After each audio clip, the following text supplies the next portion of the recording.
যে পথে যাইতে যাইতে যাইতে যাইতে যাইতে যাইতে যাইতে আল্লাহ সান্নিধ্য, আল্লাহ তাআলা নূরের বাতি মিলা যায়, পাওয়া যায়, সেটা আনতে পারলেই কাজ। সেটা একটা গুহার পথ, সেটা আপনার আত্মার ভিতরে চলছে। শরীরটা একটা গুহা বিশেষ, এই গুহার ভিতর দিয়াই আপনাকে যাইতে হবে। এই যাই মারেফতের নূর আপনাকে হাসিল করতে হবে। এই মারেফতের নূর যদি আপনি হাসিল না করতে পারেন, তাহলে আপনার মতো বিদ্বান বুদ্ধিমান জগতে বহু কিছু অনেকেই আছে। আপনি হাফেজ বলতেছে, মহর্ষি হাফেজ বলেন, হাফেজ তুমি জ্ঞান বিজ্ঞানে যতই উন্নত হও না কেন, তোমার পীরের কদমকে তুমি নুহের তৈরি মনে করো, নচে দুর্বিপাকের এমনই তুফান আসবে, তোমার সবল ভিত্তিক ভাঙ্গা মেসমার করে ফেলবে, তখন তুমি কুলাই উঠতে পারবে না। তাই তোমার পীরের দামনকে তুমি শক্ত করে ধরো। তাই আপনাদেরকে বলা হইতেছে, এমন একটা পথে আমি আপনাদেরকে একটা পথের সন্ধান আমি দিতেছি, যে পথে যাই আমরা ক্ষুধা প্রাপ্তি তত্ত্ব, এই যে এই বিরাট অধ্যায়, এই চ্যাপ্টার আপনারা সম্পূর্ণরূপে শেষ করতে পারবেন এবং গভীর জ্ঞান লাভ করতে পারবেন। আধ্যাত্মিক জ্ঞান ছাড়া মানুষ পূর্ণ জ্ঞানী হইতে পারে না। আর আধ্যাত্মিক জ্ঞান ছাড়া মানুষ খুদ আল্লাহ তাআলার প্রেম প্রীতি ভালোবাসা লাভ করতে পারে না। আধ্যাত্মিক জ্ঞান না থাকলে দুনিয়াবি চাষরা কাটাল তার ভিতরে ঢুকে পড়ে এবং দুনিয়ার চাষরা কাটালটাকে টাইনে নিয়ে দুনিয়ার দিক ঘুরাই দেয়। তাই আধ্যাত্মিক জ্ঞানের একান্ত প্রয়োজন। যেমন সাধারণ লেখাপড়া করে, স্কুল মাদ্রাসায় লেখাপড়া করে আপনারা যে জ্ঞান শিক্ষা করছেন, এই জ্ঞানের দ্বারা আপনারা দুনিয়াদারি করতেছেন। আপনারা কেউ চাকরি করেন, কেউ বাকরি করেন, কেউ আলিম উলামা লেকচার ওয়াজ করতেছেন, ইত্যাদিদের দ্বারা আপনারা জীবিকা নির্বাহ করতেছেন, ছেলেপিলে নিয়ে আপনারা শান্তিতে আছেন।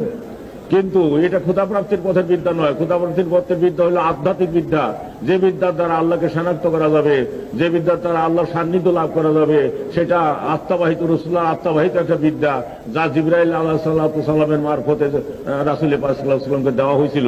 সেইটাই সিলসিলা ক্রমে ওলি আল্লাহদের পাক আত্মাবাহিত হয়ে আপনার দিলের ভিতর প্রবেশ করবে। এটা আল্লাহ তাআলার বিশেষ এক দয়া এবং দান। এটা তাওয়াজ্জু ইত্তেহাদির বলে হয়ে থাকে।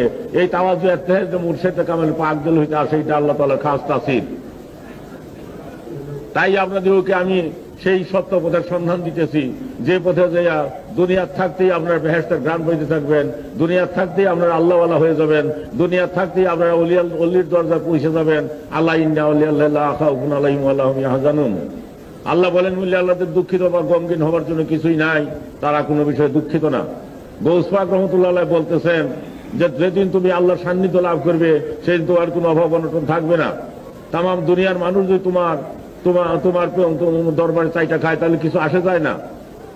কেননা যিনি আল্লাহকে পাইলেন, তার পাবার আর কিছু বাকি নাই। দুনিয়ার বাদশার খাজনা খানা শেষ হয়ে যায়, তেরোজুরি শেষ হয়ে যায়, কিন্তু আল্লাহ তাআলার তেরোজুরি শেষ হয় না। তাই আল্লাহকে যিনি লাভ করলেন, তার আর কোনো অভাব থাকে না। তাই কথিত আছে যে এক পাগল নাচতেছিল, এমন সময় একজন লোকে বলে যে, পাগল, দুনিয়ার মানুষ দুর্ভিক্ষে মারা গেল, আর তোমার বাড়ি আনন্দ হয়েছে, তুমি নাচো। তোর পাগল হাইসা বলল যে, আমার মনিবের কোনো অভাব নাই, আর আমার মনিবের দুর্ভিক্ষ নাই। কাজে কাজেই পাগল যে বলে বলছিল, সেটা আপনি বুঝেন, আপনি বলতে পারবেন। তো কাজে কাজেই যে শক্তি নিয়ে আপনারা শুনে থাকবেন যে বহলুল পাগল যে বেহেশত বিক্রি করবার গেছিল বাদশাহ হারুনুর রশিদের বিবির কাছে, বেহেশত বিক্রি করছিল যে শক্তির বলে, সেইটাই আত্মাধিক শক্তি, ক্ষুধাপ্রাপ্তি তত্ত্ব, এবং সেটাই সেই শক্তি যদি আপনি লাভ করতে পারেন, তাহলে আপনার দ্বারা সম্ভব। তাই আপনাদেরকে সেই পথের সন্ধান আমি দিতেছি। সেই সন্ধান যদি আপনারা নিতে চান, তাহলে আপনারা চিন্তা করে দেখেন যে একটা আমের আটির ভিতরে একটা আম গাছ লুকিয়ে থাকে, এটা বাস্তব। একটা তালের আটির ভিতরে বিরাট একটা তাল গাছ লুকিয়ে থাকে, এটা বাস্তব। ক্ষুদ্র একটা বটের বীজের ভিতর বিরাট একটা বট গাছ লুকিয়ে থাকে, এটা বাস্তব।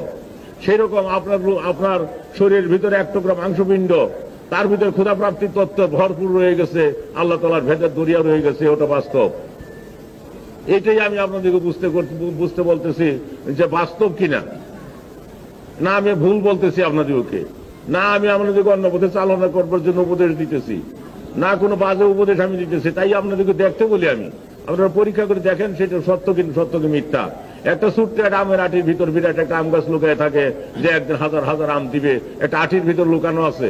সেই আটিটাকে আপনি ভাঙেন, গাছটাকে খুঁজে বাইর করতে পারবেন না। আর সেই গাছটাকে যদি আপনি চান, তাহলে আটিটাকে কবর দিয়ে রাখেন,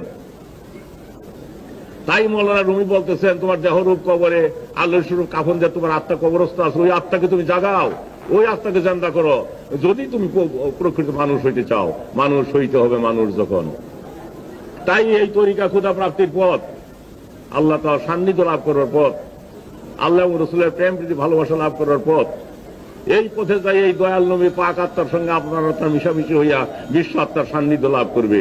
সেই জন্য রাসূল পাক সাল্লাল্লাহু আলাইহি ওয়াসাল্লাম সমস্ত সৃষ্টির ফাউন্ডেশন। আল্লাহ তাআলা বলেন যে আমার নবীকে যদি সৃষ্টি না করতাম তাহলে আমি কিছু সৃষ্টি করতাম না। কেন আল্লাহ কথাটা বলেন? এটার ভিতরে বিশেষ যৌক্তিকতা রয়ে গেছে। সেই যৌক্তিকতা আপনারা যেদিন যাবেন সেখানে, যেদিন আপনি নিজের আত্মাকে বুঝবেন, যেদিন আপনি ফানাফির রসুলের মুকামে পৌঁছিবেন, তখন দেখবেন যে দয়াল নবী যদি দুনিয়াতে না আসতেন তাহলে আকাশ বাতাস চাঁদ সূর্য গ্রহ নক্ষত্র কিছু সৃষ্টি হতো না, আল্লাহ করতেনও না।